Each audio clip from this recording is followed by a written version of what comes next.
recording in the beginning. Go back. Anyway, thank you all for filling that out. Like I said, I'm not going to ask you to share it. Those are personal to you, but it's something that I hope you remember to do and redo over time, because I hope none of you are the same people today as you were 5 years ago.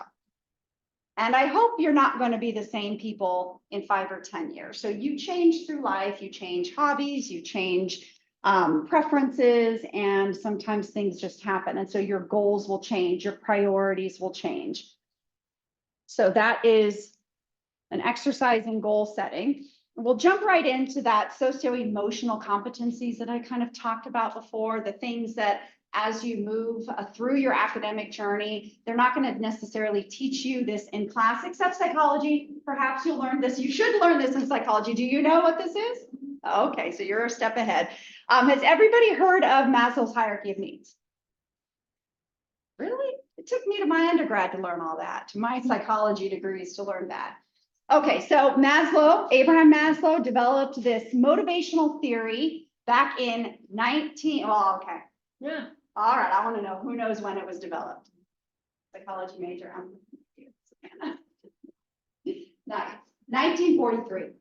So this has been around a long time. Now there's been multiple iterations. It's changed a little bit here and there, but the concept really is that we have our basic needs that need to be met before we can really start focusing on our psychological needs.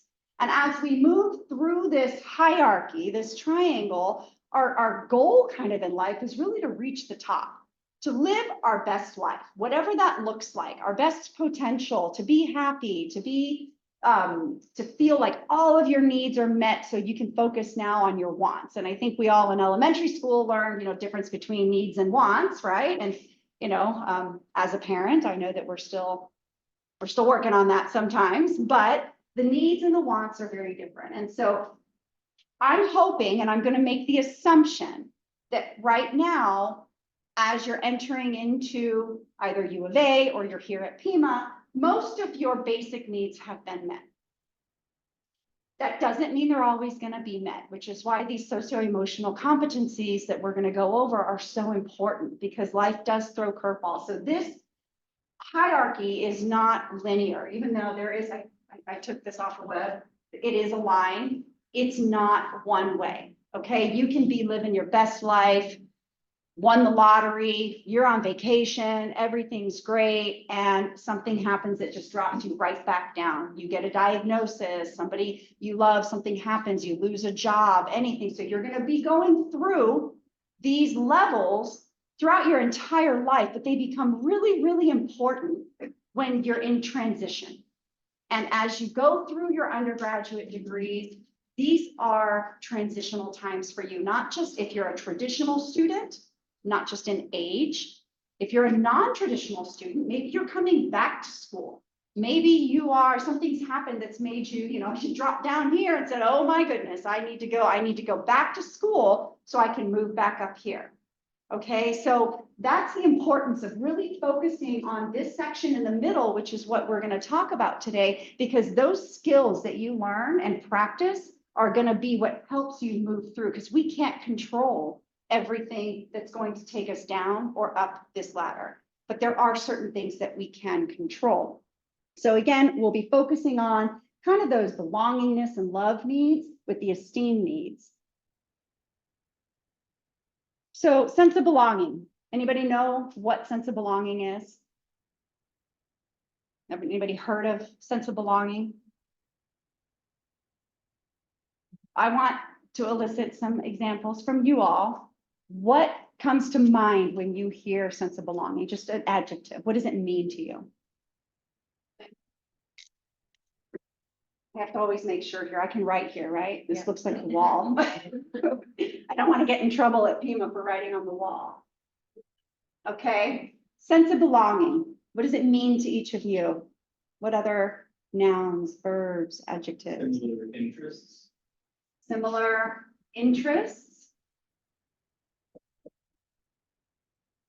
You guys remember from math, a little similar. What else? Hometown. Hometown? Hey, if you don't mind signing in, welcome. And grab, if you don't mind, one of those packets of papers. Hometown. Did you have a I was gonna say since. community? I want to dig a little bit deeper into these two. Why would this family and hometown be sense of belonging? Drill a little deeper. What family, sense of belonging? What creates the sense of belonging?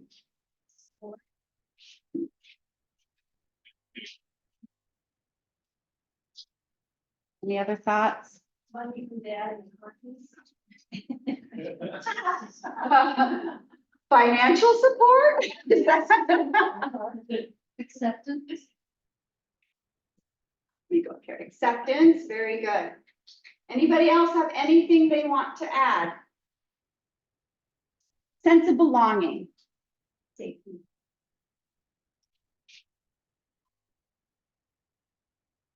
Safety. Support. Yep, support. We got support right here.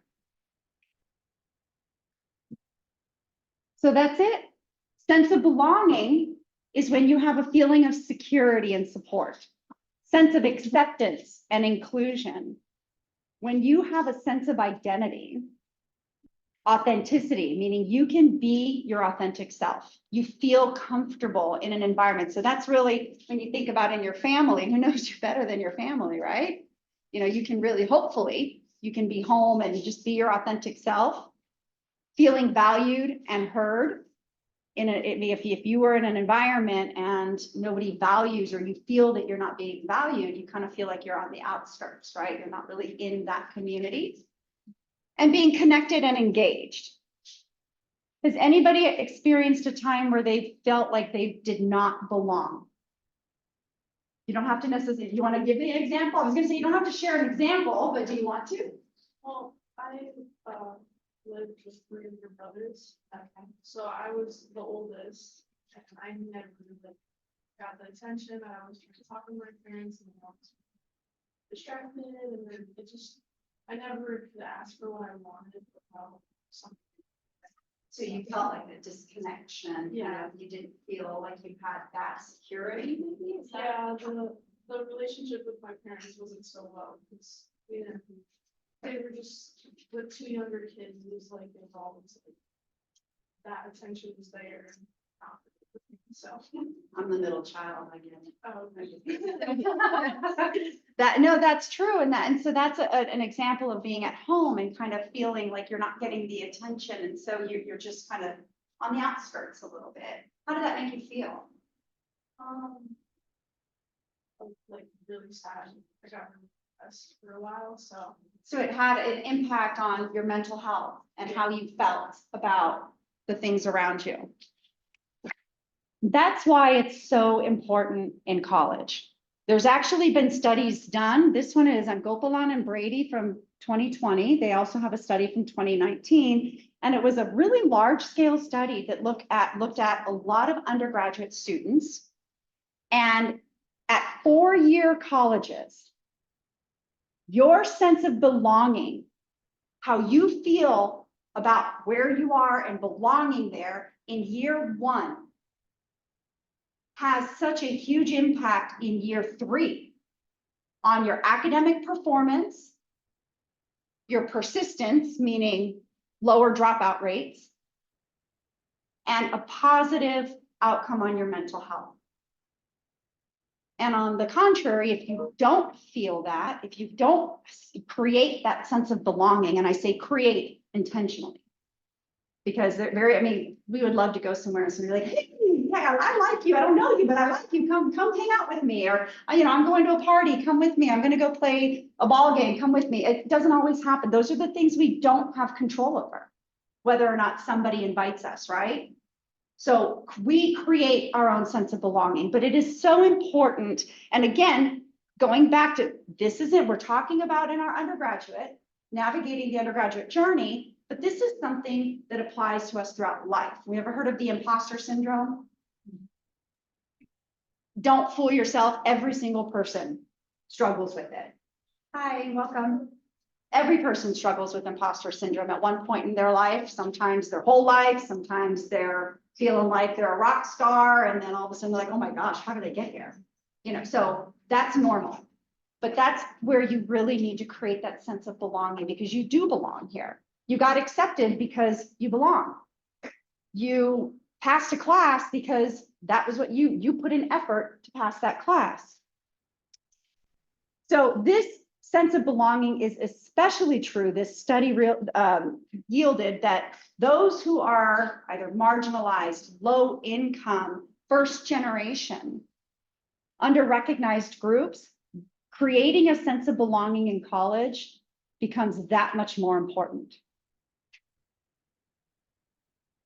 Okay, so we're going to do another exercise. This is the last kind of real exercise, but this does require you to get up.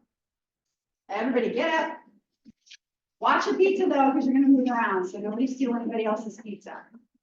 What we're going to do is we're going to form one group. This isn't really quite set up for it, but let's all go to the back corner over there, to the back right. That's like where I see the most space. You'll grab it over. Sorry. Sorry. Okay, so one group of people, right? Does everybody know everybody? Nope, we just kind of did brief introductions, right? So you don't know much about each other than the introductions. So who prefers outdoor activities or indoor activities? Outdoor, everybody move over here. Indoor, move over here. You prefer outdoor activities or indoor activities? Or if you're undecided, that's not an option. Okay, are you indoors? Okay, so we have outdoor over here, indoor over here. So of the outdoor group, do you prefer hiking, come over here, or fishing, stay over there? If you had a choice, you don't prefer either, that's not a choice. So you have to pick one. If you had a choice, even if you've never fished before, but that's what you think you like more. Just sitting on a boat. I'm just kidding. We can sit boating. Oh, we got one. Okay. Okay. I like both. You're Yeah. gonna mess up my sense of belonging exercise. Okay. Over here, indoor, TV or reading?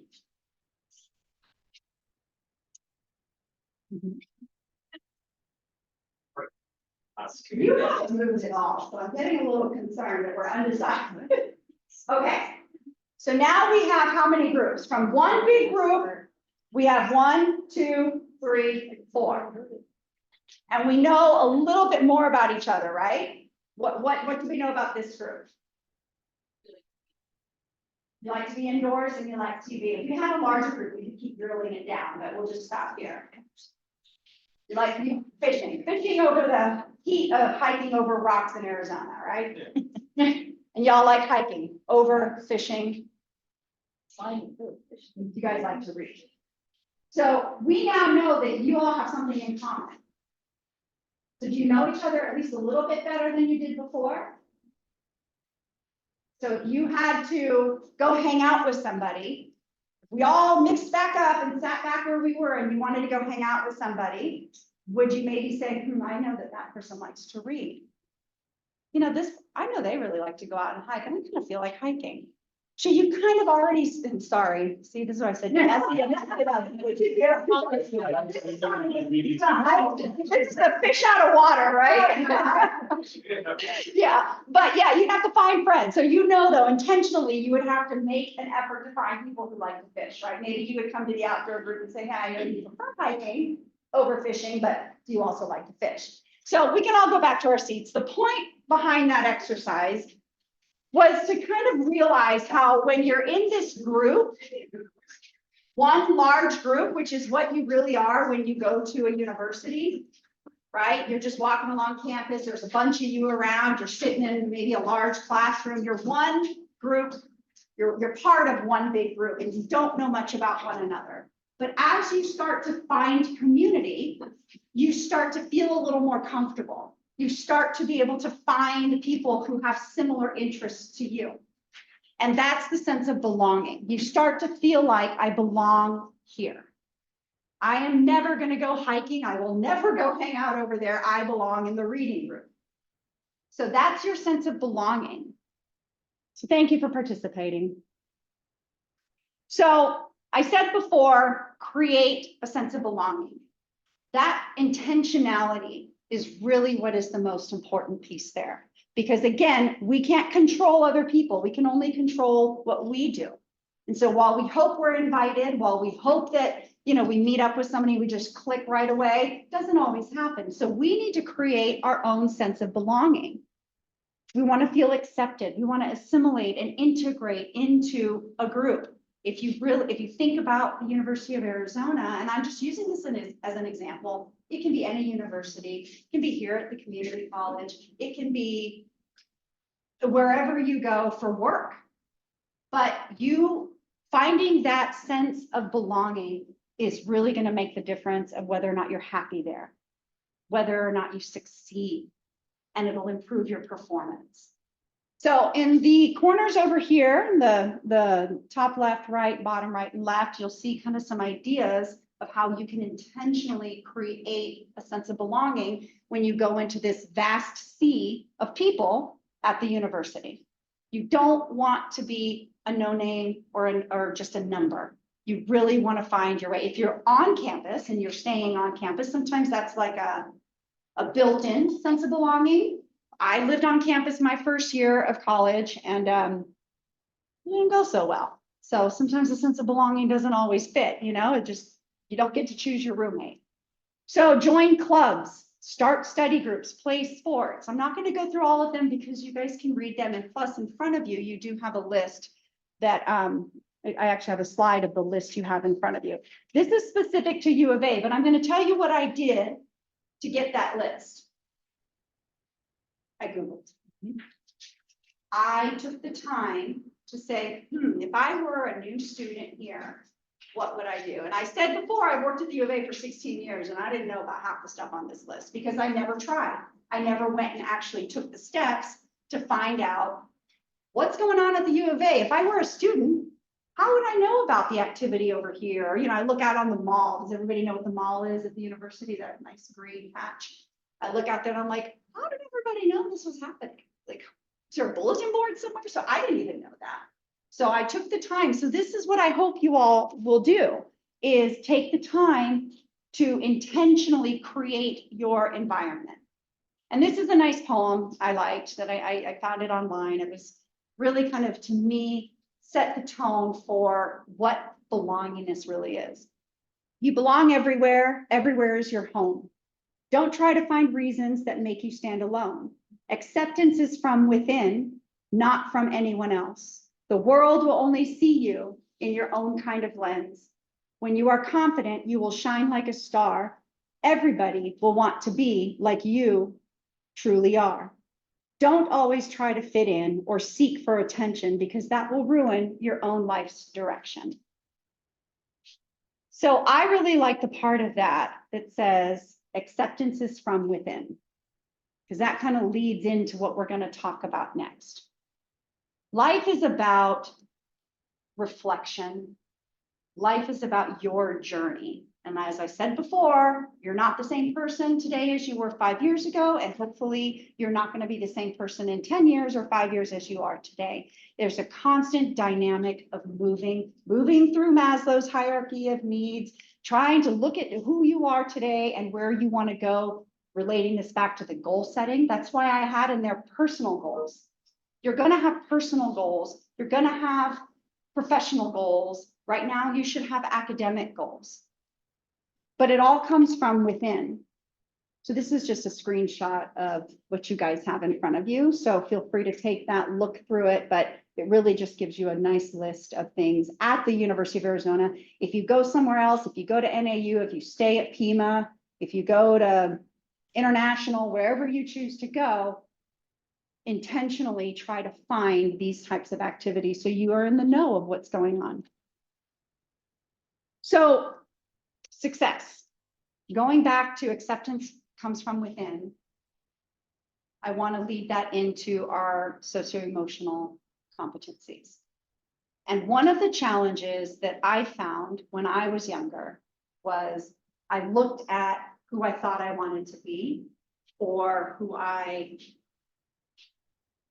respected and thought, oh my gosh, that person, wow, they made it. And I thought they got there with this straight line. I didn't realize that life is messy. I was, high school, whatever grade I was, and I was just like, I want to be a professor, or I actually want to be an FBI agent, but that's excuse me. I'm sorry. I think it's still time. They said you can't do it over a certain age. I reached that age, but I was actually in phase two of FBI training, but that's a whole nother story. That goes to one of the I'm not competencies. getting that. But, and the reason why was because in Panama, I only had one channel growing up, and one English channel. And my mom spoke English perfectly. That was what we spoke in the house. And so one of the shows that came on at like 7:30 was Silk Stockings. I don't mean to date myself, but she was like this powerful woman, held a briefcase. She was a detective and she was like on fire. And I was like, that's me. That's who I'm going to be. But I really thought life was a straight line. If you study, you get good grades, right? If you train for something, you perform well. But what it really looks like is this. That is success. So if any one of you thinks that you're going to get your psychology degree, or you're going to get your linguistics, or you're going to get your physiology degree, and it's not going to look like that, think again. If it looks like this, you're doing something wrong. Okay, because that's not life. So straight line actions. This is what I call the things we think in our mind. So if I do good deeds, I'm going to have good outcomes, right? How surprised are we when we're driving and we let somebody in and they flip us the bird? Like we're surprised, right? That's not a straight line action, but we think it should be. I just did a good deed. I give kindness. I expect kindness in return. I study, so I should have a good GPA. I had one of my sons call me the other day. He's like, I don't know what I'm doing wrong. I've been studying and studying and I got a 63. And it's like, well, you're studying wrong? I don't know. But he felt like because he was studying, he should have had a good grade. Network. If I go to all the career fairs and I'm networking, I'm doing what I'm supposed to do, I should get an internship, right? Not in this market. Meet with advisors, or excuse me, get involved. Means I should, going back to sense of belonging, if you call people or you look up these, you want to join a club and you go join a club, you're doing all the right things. That doesn't necessarily mean you're going to have that sense of belonging. Maybe it's the wrong club, but you did the right thing. You meet with your advisors, you should have the right classes. Has anybody gotten to a point where they're like, uh-oh, I missed a class. I was supposed to take this, and now this is a prerequisite for the next class, and now I'm in hot water. It's happened to a lot of people. Like I said, I was an advisor in College of Optical Sciences. I had a lot of students in my office coming from transfer institutions who didn't have a class that they needed for a class that we only offered the semester they came in. So they didn't have the prereq. So they're automatically a year behind. So they didn't do anything wrong. It wasn't their fault. They met with their advisor. There was some sort of knowledge gap somewhere. So you see what I'm saying? We do a lot of straight line things, and that's how we expect certain outcomes, but that's where life gets messy. And we need to learn how to navigate that. That's on us, because we cannot control that squiggly line. We can only control how we respond to it. So I'm going to do a little story time, pre-college me. This was my straight line time. Life was great. High school, I mean, the biggest issue was, a friend got mad at me for something or whatever, my parents, I hated them because they grounded me because I missed curfew, how dare them, right? So that was my straight line. I was an athlete. I was in all some of the AP classes, praise that. Love the outdoors. I worked hard. I succeeded. I was going to be an FBI agent because of that Silk Stockings girl. That was my straight line. Then I went to college and I was like, he's getting a little wavier. This is not how I thought success was, because I'm doing everything right. I'm still doing my sports. I ended up with knee surgery and lost a scholarship. I didn't do anything wrong. I was young. I mean, I didn't think my knee would blow out. I majored in psychology. I'm not going to tell you if that's a wiggly line, a squiggly line, or a straight line. I'll let you figure that one out. I loved it. It was a great degree. I wanted to be an FBI special agent. Do I look like a special agent? Didn't happen. Athlete, lost a scholarship, wanted to get my PhD. What do you think happened there? There's a story behind that one. So these last bullets, research assistant, volunteer, this was my straight line. I wanted to be an FBI agent, and I was told you should major in psychology. This is part of the first gen issue. I didn't have somebody guiding me. You want to be an FBI agent? Psychology, because you know it's on TV, Silence of the Lambs. Anybody remember that? Yeah, that was going to be me. Okay. But you want to be psychology, you need to get a PhD because you're not going to get a job in psychology without a PhD. So if you want a PhD, you're going to need to be a research assistant. Oh, okay. Okay, who's doing research? Oh, developmental linguistics. Okay, I'll do that. What's that to do with the special agent? So I'm just like going through this very wavy line and things aren't working out at all. And I'm wondering why. I'm doing everything I'm supposed to do. I was the president of the student chapter of the American Psychological Association. I graduated summa cum laude. I did everything I could possibly do. And I applied to the 5 best PhD programs in the nation for developmental psychology. I don't know why, but I did it, all 5 of them. And I went back home to Panama and I was on fire. I was like, yep, I am 21 because I did college in 3.5 years and I'm going to get my PhD by 25. I was like on it. And I went home and I got all 5 denials. And I was like, what? And there was a very pivotal moment when I asked my mom for money to go out. And she's like, I put you through college, go get a job. And I was like, what? So I had no plan B. So that was really my introduction to the squiggly line. And I didn't have the skills that I needed to navigate it. It really hit me like a ton of bricks. Home in Panama, no job, no plan B. Everything that I had thought I was going to do and be was just had fallen apart. So the question is, how do you respond to that?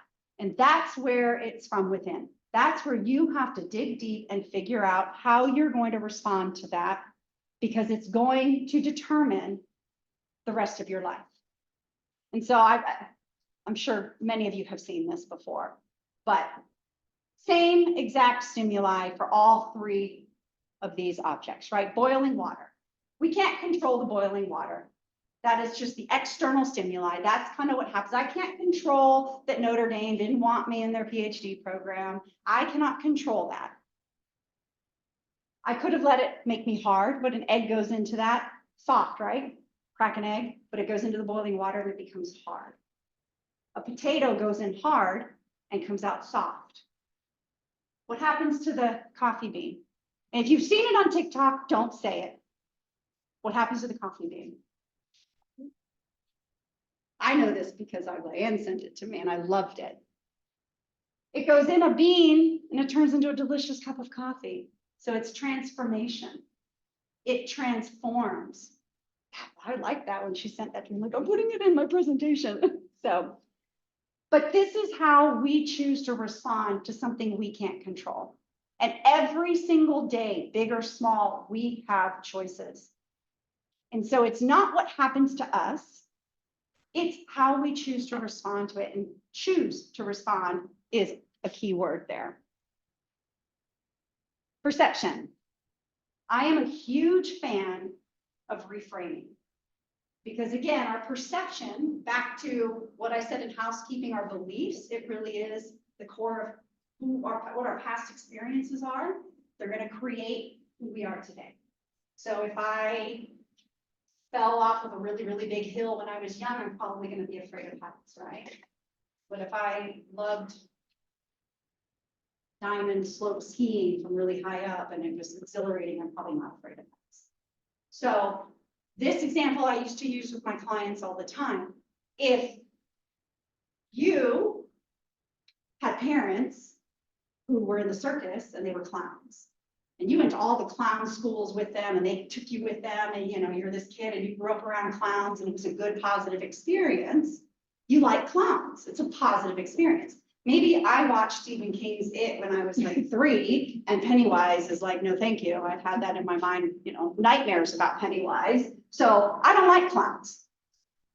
It's just our past experiences. It just happens to be, I don't like them, you like them. But if you and I are sitting here together and we're having a conversation and a clown pops in and goes, boom, what's going on in your body and what's going on in mine? Probably divided and probably anxious. So if I'm anxious, what chemicals are going on in my body? Adrenaline, catecholamines, fight or flight.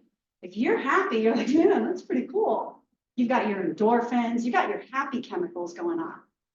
And those chemicals are going to dictate our behaviors.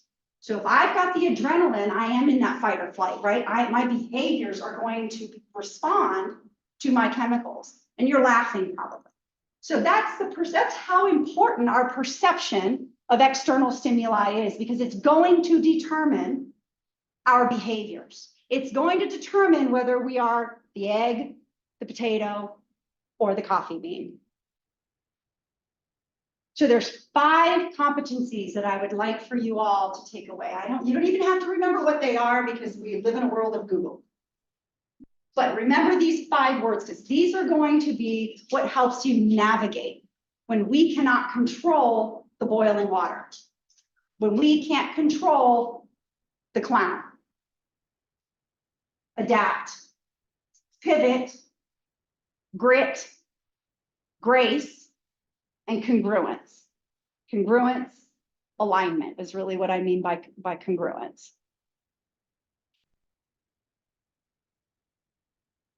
We'll start with adapt. Does anybody have a story that they want to share, or a time where they had to adapt to something, positive or negative? I shared my story of getting 5 denials and having to adapt.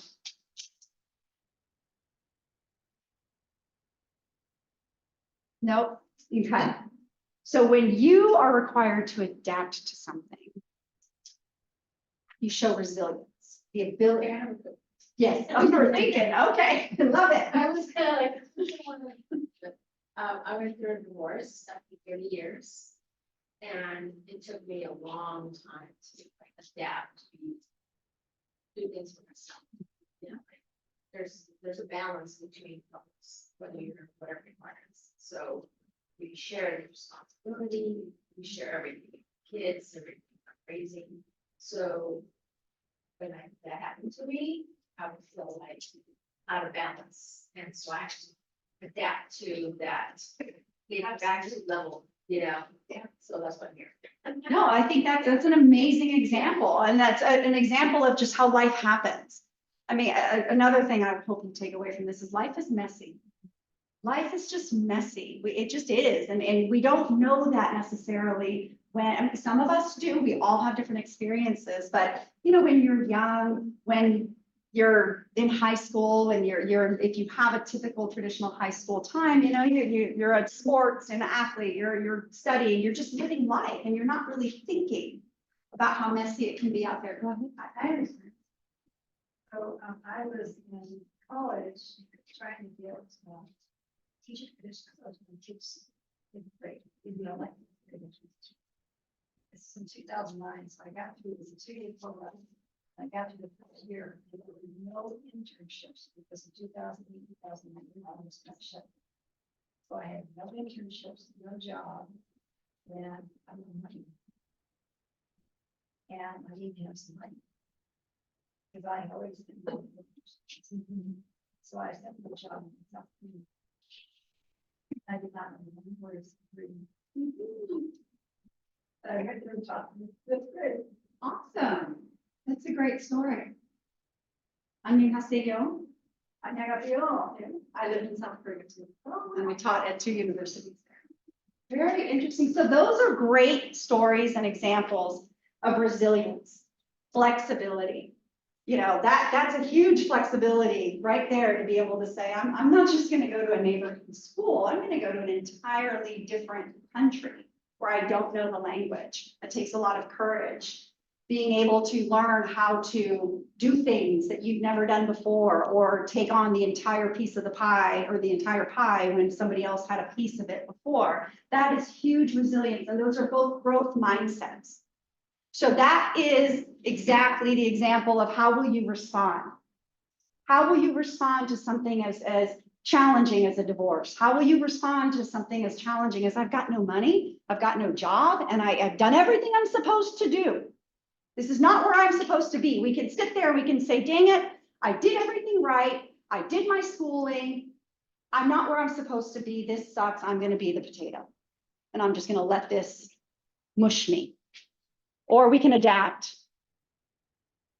We can pivot.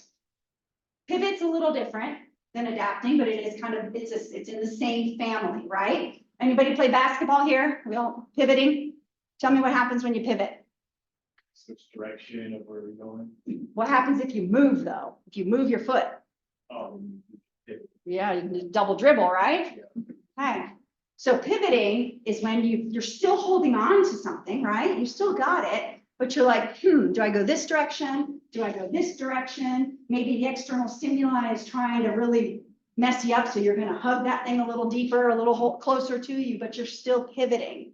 So that probably are things that happen maybe even before, to continue with your example, before, and I've been through a divorce myself. You know, there was a lot of pivoting before the actual divorce when I had to adapt, right? There's a lot of pivoting that goes on. So pivoting is, you're not going to fear failure.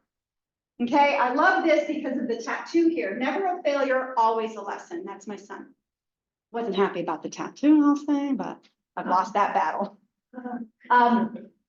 Do not fear failure. Focus on the lesson. That's kind of that basketball, you know, that's your lesson. It's still there. You got to figure it out. You've got to pivot, reframe and redesign. Go back to perception. It means you're reframing. You have to reframe that clown in the room. You know the clown's not dangerous. You know Pennywise was just a movie. You know that. So you've got to reframe, redesign, and pivot. An example of that at the university level might be, maybe you failed 3 classes or gotten low C's in 3 classes in your major. You might be like, well, this isn't for me, but I love it. I love psychology. But I'm just not that good at it. Maybe I can find something different. Maybe sociology is more my thing. Maybe something that is kind of within that realm. You're pivoting, okay? Grit. This is something that can't really be taught. Again, this is coming from within, but it is so incredibly important that if you do, not only will grit get you through your undergraduate journey, it's what high-level employers look for in interviews. They specifically ask questions to see whether you have grit, because they are going to want to hire somebody who can solve a problem. They're going to want to hire somebody who has passion, who is intentional, who has character. And all of these things, talk about reframing, all the external stimuli that we can't really control, that crappy professor we get who just wants to fail students, we can't control that. That's the class we got into. Maybe in the beginning we can pivot. Maybe we can call and say, hey, I'd like to get in a different section. That's pivoting, adapting. But if we can't, we're stuck, right? So that grit is what's going to get you through. That not giving up, that perseverance. I think it was Newt Gingrich who said, I can remember it. Perseverance is continuing to do the thing that you just did that didn't work out. That's terrible. I have it actually at the end. It's a hidden slide. I'll tell you what he really said. But it's kind of like that, right? Like it's this, you just keep doing it. You keep doing it and you keep trying and you just don't stop. Having a problem-solving mentality. It's going back to, are you going to be the coffee, bean, the egg, or the potato? That coffee bean transforms it, takes that situation and transforms it into something positive. So can I give an example? Absolutely, Because we're please. amongst a lot of college students getting ready to transfer to the university, so that's where I was like decades ago. And I say this to my transfer students when I teach the class. So my first semester at the U of A, I took a 300 level research class and I turned in my first paper. I felt so good because I was an honor student here at FEMA. and I failed it. Wow. And I was, and this was like before we had to turn things in electronically, so there was nothing on my paper but red marks, and I was like, oh my gosh, right? So my self-talk was, I don't think I'm in the right program, what am I doing? I was a first generation college student, all the things that like just kill you down and kills your spirit. So I was like, I'm gonna talk to the TA. So I went, because the TA was teaching the class, not the professor. Long story short, I was like, what do I need to do to make this an A paper? And so those life stories, that feedback that she gave me has made me the person who I am now. I never do, certain things in my papers when I write now, like she's like, her voice is still in my head. And I ended up graduating U of A, caught sum laude, because I decided I gotta stick this out, because this is what I want to do. It's that passion that drove me to say, nope, I want to do this. It was just a really crappy paper that I just turned in.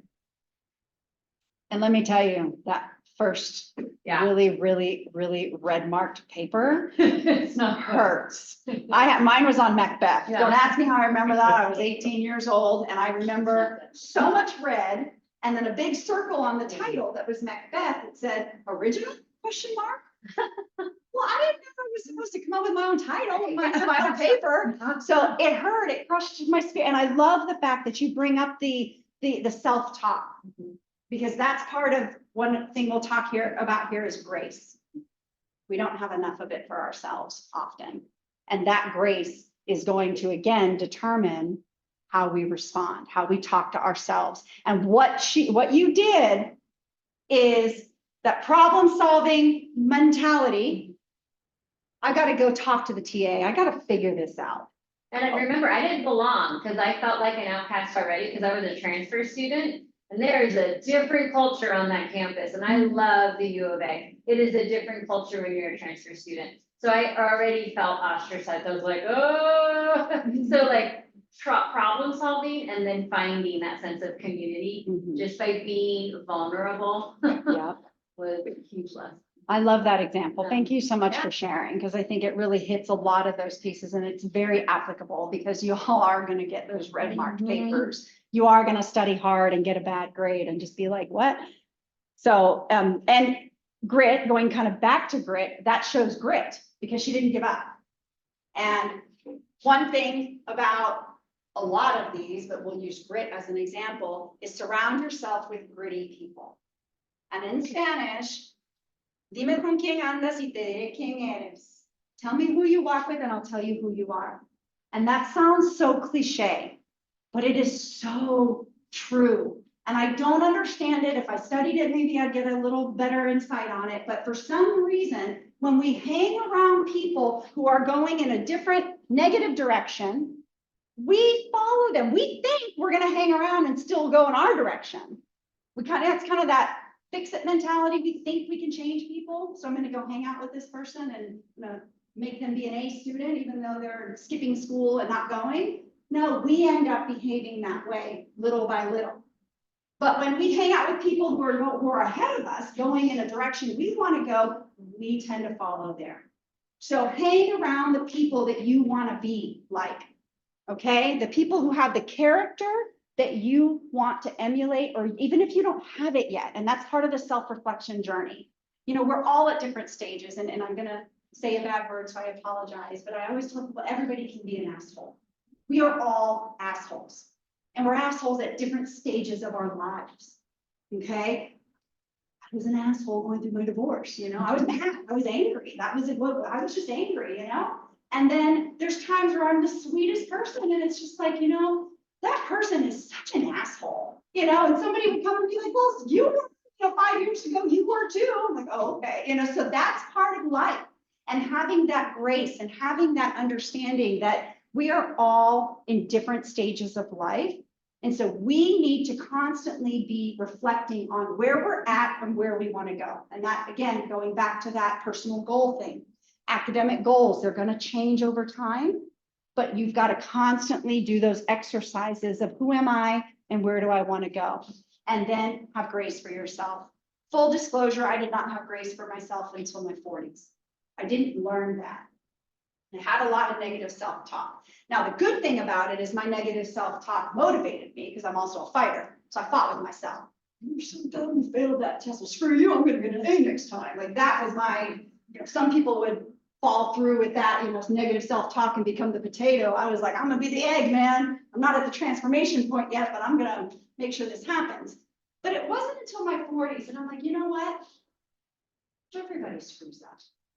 Everybody has hard times. Everybody makes mistakes. Why am I so hard on myself? Why would my best friend come to me and be like, man, I just got fired from a job because I just couldn't get up and go. And I'd be like, really? Have you talked to somebody? Well, that's all right. You're gonna get another job. I mean, you were just going through a hard time. But if I did that, what would be the things I would tell myself? So I really try to apply today what I would tell my best friend, what I would tell a stranger. If that person were to come to me and be like, man, I totally blew it last night. I went out and partied instead of studying for a test. Would I be like, you're an idiot. That was dumb. Maybe it depends on who I'm talking to and how many times they've done that. But for the most part, it would really be like, well, what are you going to do next time? You can't change what happened. What are you going to do next time? So having grace for yourself, now learning how to respect yourself, respect your mistakes. It's not a mistake. It's not a failure. It's a lesson. How can you be the coffee bean and transform it? Have that problem-solving mindset and be kind to yourself. And don't let other people, be protective of yourself. Don't be around somebody or a group of people who is not heading where you want to be. Invest in yourself. Protect yourself. You are your own best friend. And that goes back to, you cannot control external environments. You cannot control if your friend decides to not be your friend tomorrow because they're being an asshole, because that's the stage of life they're in. First thing you do is, did I do something wrong? No, okay. Sorry, enjoy. Go ahead. Stacy and I teach the same class. I just want to share this one thing about. That is, as far as stories go, reading what people tell you. For myself, I got a really good grade in the people class and thought, I got a really bad grade. And so I think sometimes we'll have teachers should be looking for it. They know. They have like teacher experience. They say, consider me a job. You should take that. They said, you would do it very well. That's true. Also, if they say, not sure. It's not, if someone said that to me, it's just even. He or she, it's like, Oh, Simon Cowell? Yeah, he's kind of a turd. and sometimes I say, it was just. And maybe he or she. And in our program, we have a lot. And engineering, we have all this math. Oh, yeah. No First time, not this. And that is so hard. Especially it's like, is that so nice and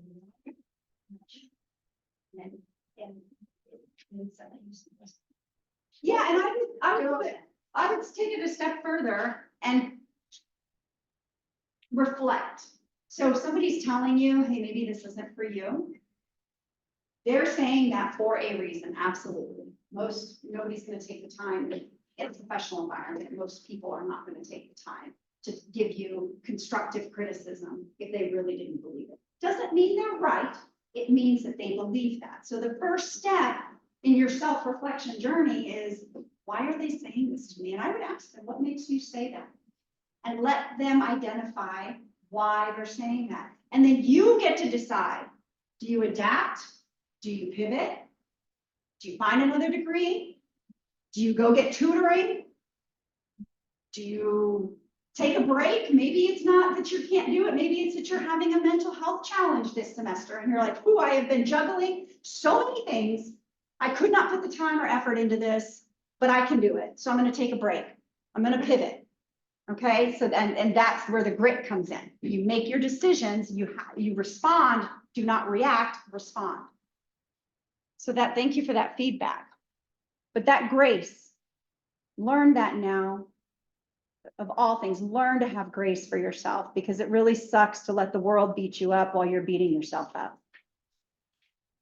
Congruence. So congruence goes to that alignment. Ever seen, anybody driven a car that's out of alignment? And then you're like, what do you mean I need 2 new tires when only 1 tire is messed up? Because you don't just change 1 tire, you have to change 2. So I've been told. It's when something is not lining up, you're going to have negative outcomes. So I use this a lot in my personal life. Your values, who you are, need to be congruent with your behaviors, or you're going to have negative feelings. If I am, I'll give an example. I'll give a personal example. I'm a Catholic. And if I don't go to mass, there's a little incongruence there. And it's like, that's where I have to stop and think, why am I not going to mass? Do I still want to be Catholic? Am I Catholic? Do I believe in it? Am I being lazy? These are things I have to think about, because I'm not living the way my values are. You can change values. You can change behaviors, but you've always got to make sure they're congruent. And that's really the journey of life, is making sure your behaviors are reflective of who you are and what you want out of life. And that goes back to your goals. When you create goals, and that's going to be part of the exercise we do at the very end, when you create these goals and then you look at where you're at today and you look at your personal values, do they align? Because if they don't, it's going to be an uphill battle. So I want to give this quick talk. If I click this, I'm going to get the ad. So just bear with me, because I'm recording. So I don't think I can you only have to listen like 5 seconds of the ad if it opens.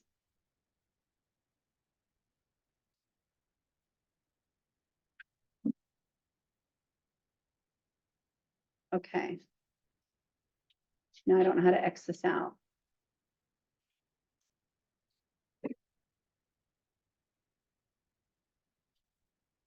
I don't know what happened, but we'll do. I have it open here. I just don't think it'll be. All right.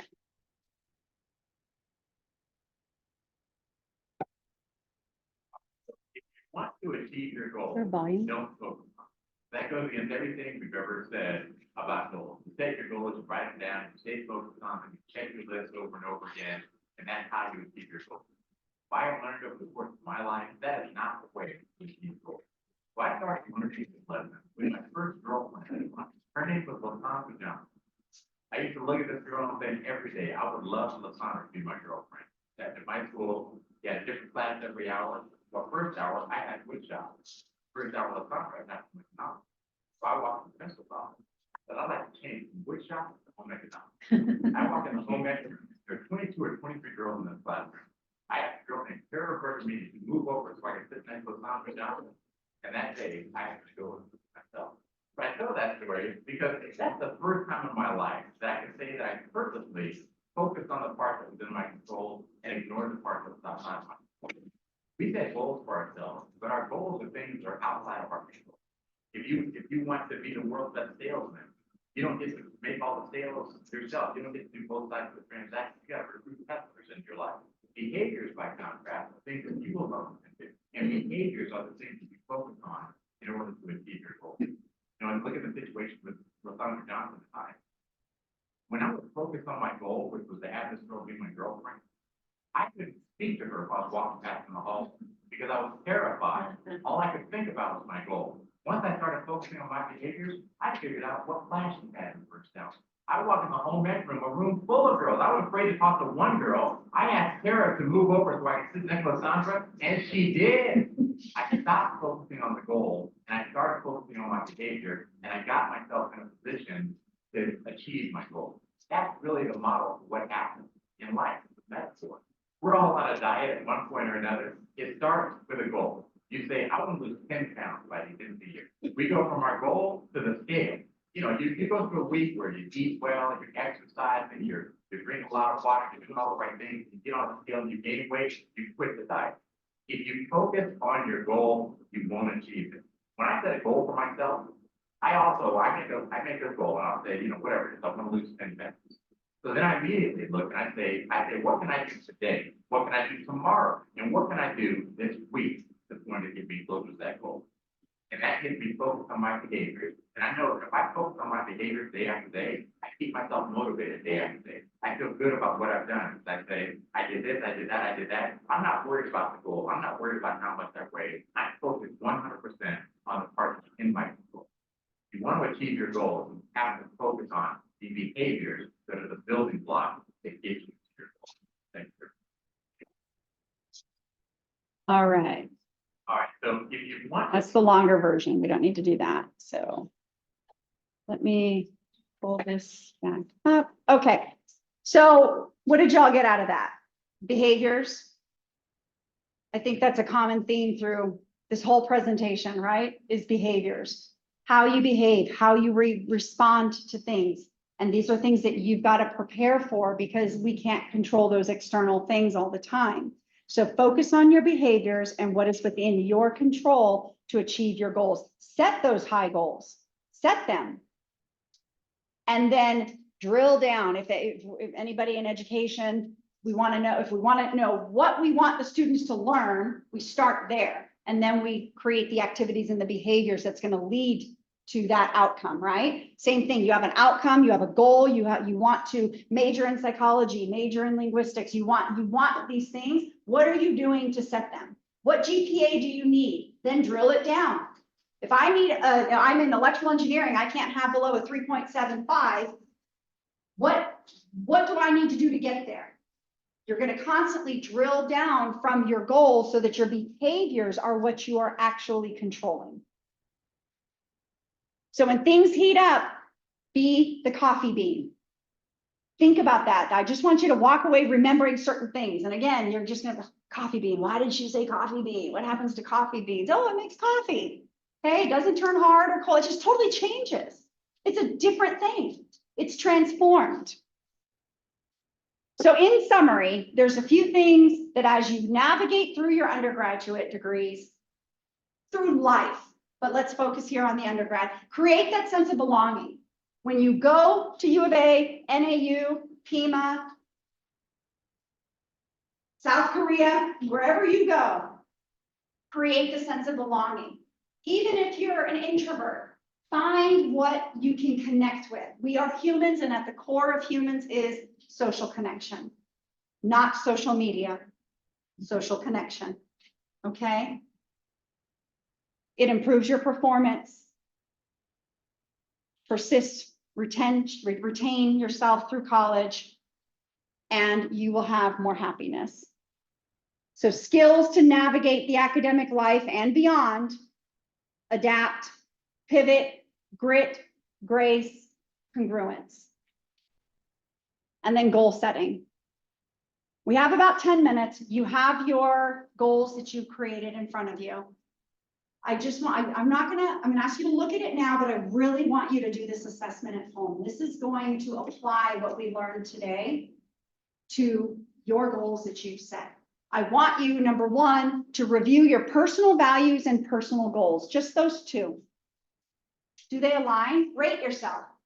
I don't want you to align them. I just want you to look at them and be like, "Whoa, my personal value is honesty. My personal goal is to be a thief." They don't align, okay? So look at the personal values and personal goals. Then I want you to look at your academic goals and your professional goals. I want to major in electrical engineering and I want to be a lawyer as a profession. Or I want to major in psychology and I want to be an FBI agent. She didn't quite align. And then third, I want you to review your immediate priorities and concerns and your academic goals. Are they aligned? This is gonna go back to our Maslow's hierarchy of needs. If your immediate concern is, I am going through a crisis right now, whether it's medical, mental health, financial, I can't pay my bills, but I want to get a 4.0 in my degree, we're gonna have to pivot here.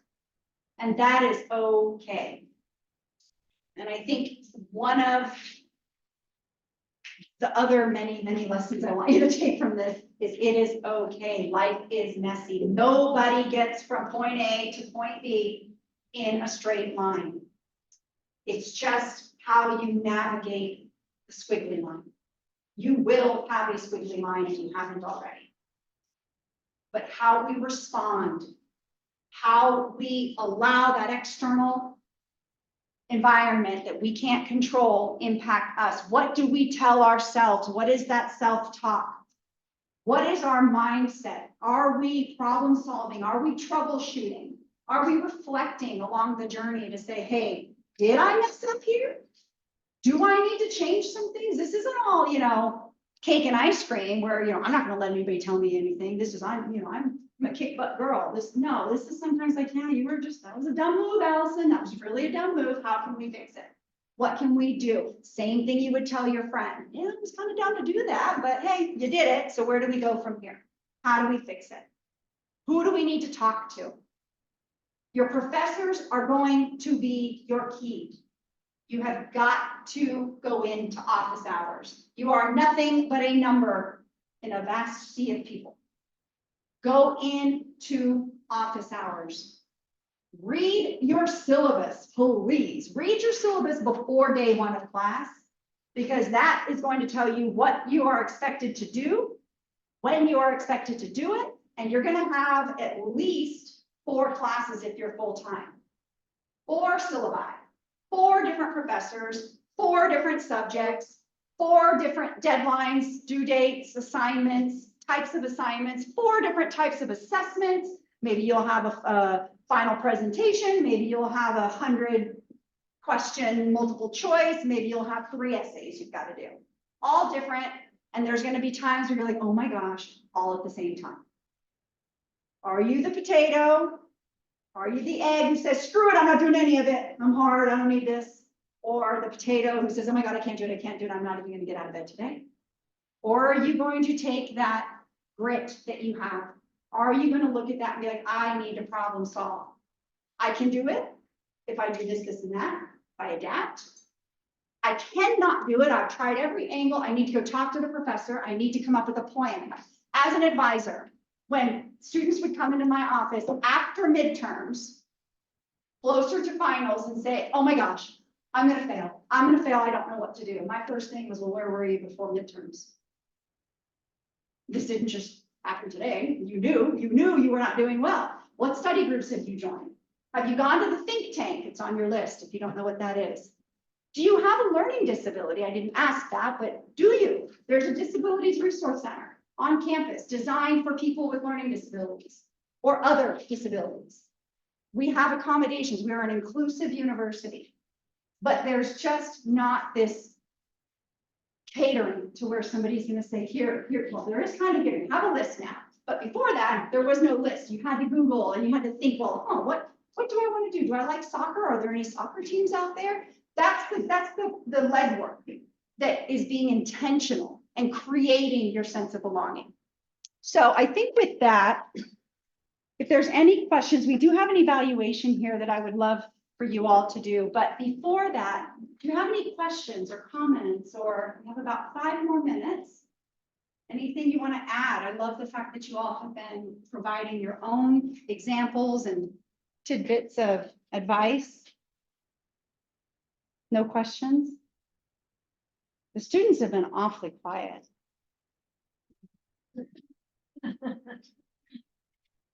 So everybody's going to just get into U of A and rock it. Because you're going to remember what? Now it's the test. This is the assessment.